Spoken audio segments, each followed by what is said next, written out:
தற்போது நன்மை செய்தி. ஆகம விதிகளுக்கு உட்படாத கோவில்களில் அர்ச்சகர்கள் நியமனம் தொடர்பான உச்சநீதிமன்ற தீர்ப்பு வெளியாகி இருக்கிறது. 3 மாதங்களுக்குள் கோவில்களை அடையாளம் காண உச்சநீதிமன்றம் உத்தரவு பிறப்பித்திருக்கிறது. ராமேஸ்வரம் கோயிலில் அர்ச்சகர்கள் நியமிக்கவும் அனுமதி கொடுக்கப்பட்டிருக்கிறது. காலியாக உள்ள அர்ச்சகர் பணியிடங்களில் ராமேஸ்வரம் கோயிலில் அர்ச்சகர்களை நியமிக்க தற்போது அனுமதி கொடுக்கப்பட்டிருக்கிறது. 3 மாதங்களுக்குள் கோவில்களை அடையாளம் காண உச்சநீதிமன்றம் உத்தரவு பிறப்பித்திருக்கிறது. மேலதிக விரிவான விவரங்களுக்கு சிறப்பு செய்தியாளர் ராமகிருஷ்ணன் நிகரார். ராமகிருஷ்ணன், விவரங்கள். அதாவது ஆகம விதிகளுக்கு உட்படாத கோயில்களில் அனைத்து சாதி அரசர்களை நியமிக்கலாம் என்று உச்சநீதிமன்றம் இன்றைக்கு அனுமதி அளித்து அதிரடியான ஒரு உத்தரவை பிறப்பித்திருக்கிறது. இந்த வழக்கை பொறுத்தவரையில் ஸ்ரீலங்கம் உள்ளிட்ட ஆகம விதிகளை பின்பற்றும் கோயில்களுக்கு ஆகம விதிகளுக்கு முரணாக அர்ச்சகர்கள் மற்றும் பிற ஆகம சம்பந்தப்பட்ட பணியாளர்களை நியமிக்கவோ அல்லது தேர்வு செய்வதற்கோ தடை விதிக்க கோரி ஆதி சைவ சிவாச்சாரியர்கள் நல சங்கம் உள்ளிட்டோர் சார்பில் தொடரப்பட்ட மனுக்கள் தான் இன்றைக்கு உச்சநீதிமன்றத்தில் விசாரணைக்கு வந்தது.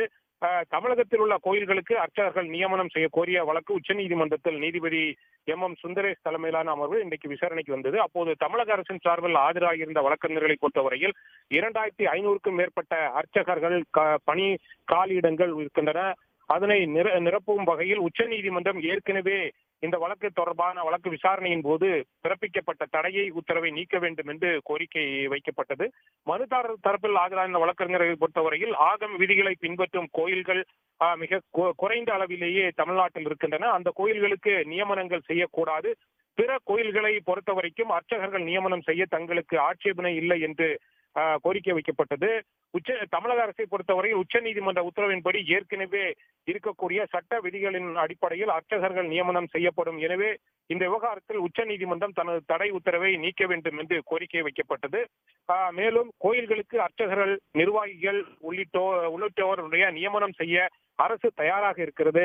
அதைத்தான் நீதிமன்றமும் கருத்தில் கொள்ள வேண்டும். எனவே உச்சநீதிமன்றம் ஏற்கனவே அர்ச்சகர்கள் நியமனத்திற்கு விதிக்கப்பட்ட அந்த இடைக்கால தடையை நீக்க வேண்டும் என்று கோரிக்கை வைக்கப்பட்டது.